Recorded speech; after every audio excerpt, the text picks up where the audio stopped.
Film आदि पुरुष देखने का मौका मिला। बहुत उम्मीद थी कि कुछ अलग हटके, कुछ डिफरेंट रामायण का वर्जन देखने मिलेगा, पर वेरी डिसअपॉइंटिंग। कुछ हटके, कुछ अलग करने के नाम पर अपनी संस्कृति से खिलवाड़ नहीं किया जाता, वो भी अपने ही लोगों द्वारा। कैरेक्टर्स डिफाइन नहीं हैं, सीन्स या सिचुएशन के साथ ऑडियंस इमोशनली अटैच नहीं होती। इनफैक्ट डायलॉग्स भी बहुत बेकार हैं। क्या आप सोच सकते हैं कि हनुमान जी इस तरह के डायलॉग बोलेंगे कि तेल तेरे बाप का, कपड़ा तेरे बाप का, या मेघनाथ बोलेगा अभी चल निकल ले, या रावण पुष्पक विमान के बदले एक चमगादड़ पे बैठ के आएगा, या फिर मेघनाथ और लक्ष्मण का युद्ध अंडर वाटर होगा। I am really sorry but never expected from a film maker of this calibre. नहीं करना चाहिए हमारी संस्कृति के साथ खिलवाड़। आपने ऑडियंस के, पब्लिक के, देशवासियों के इमोशन के साथ खेला है, आपको इसके लिए सॉरी फील करना चाहिए। आदिपुरुष अगर एज ए फिल्म आप देखें, अगर इसको अगर हम ये ना कहें कि ये रामायण पर बेस्ड है, अगर हम ये ना कहें कि ये भगवान राम को लेकर ये फिल्म बनी है, एज अ फिल्म अगर ये कोई और कैरेक्टर्स होते तो मुझे लगता है इस फिल्म में कोई प्रॉब्लम नहीं थी। फिल्म ठीक थी, अच्छी बनी थी फिल्म ये। लेकिन सवाल वो नहीं है, सवाल ये है कि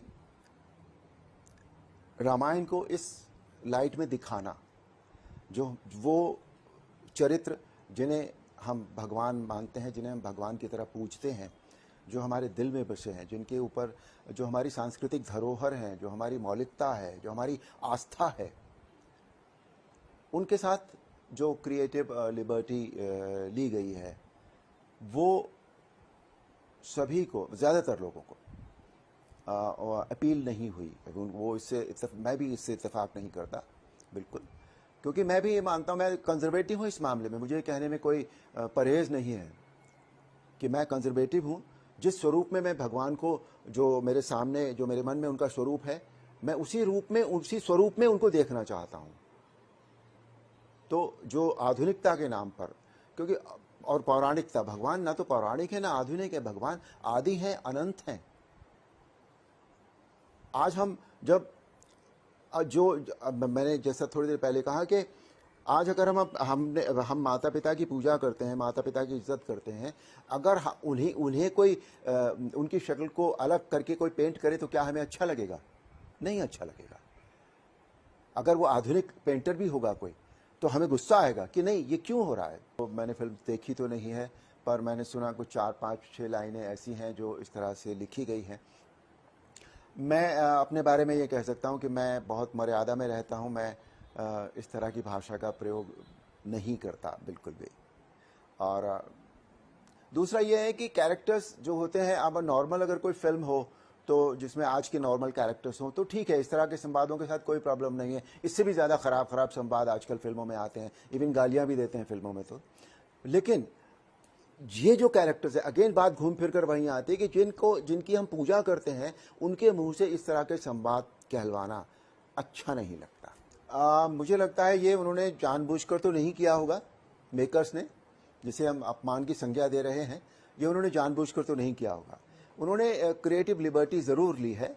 और ये मैं कह सकता हूँ कि उन कैरेक्टर्स से इस तरह के संवाद बुलवाना जो है वो कंपैशनेट नहीं है, एग्रीड, संवेदनशीलता नहीं है ये। पर जानबूझकर उन्होंने अपमान नहीं किया होगा। उन्होंने पता नहीं क्या सोचकर उन्होंने ये संवाद लिखे होंगे। हालांकि मैंने मनोज मुंतशिर जी का ट्वीट पढ़ा जिसमें उन्होंने कहा है कि हम ये संवाद वापस ले रहे हैं।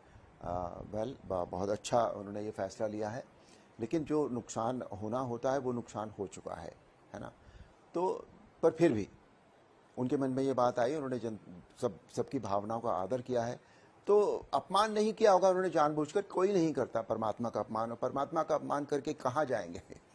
लेकिन संवेदनशीलता की कमी ज़रूर रही इन लाइनों में। यस, ये जो सब्जेक्ट्स होते हैं, इनको बनाते वक्त इंसान को, जो भी मेकर्स हैं, उनको थोड़ा सा ध्यान अवश्य रखना चाहिए लोगों की भावनाओं का। जो लोग जुड़े हैं इनसे, जिनकी आस्था है ये, उनकी भावनाओं का ध्यान ज़रूर रखना चाहिए। आप क्रिएटिव लिबर्टी के नाम पर किसी हद तक भी ना जाएं, लेकिन नई नई चीज़ें इवॉल्व करना अच्छी बात है, लेकिन वो एक बेसिक जो फ्रेमवर्क है उसको ध्यान में रखते हुए आप टेक्निकली उसको कितना भी इवॉल्व कीजिए ना, आप स्पेशल इफेक्ट्स दिखाइए अच्छे से अच्छे, उसमें कहीं कोई प्रॉब्लम नहीं होती है।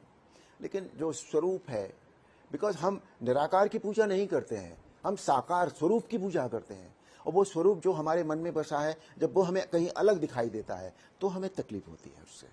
वही इस फिल्म के साथ हुआ है बेसिकली।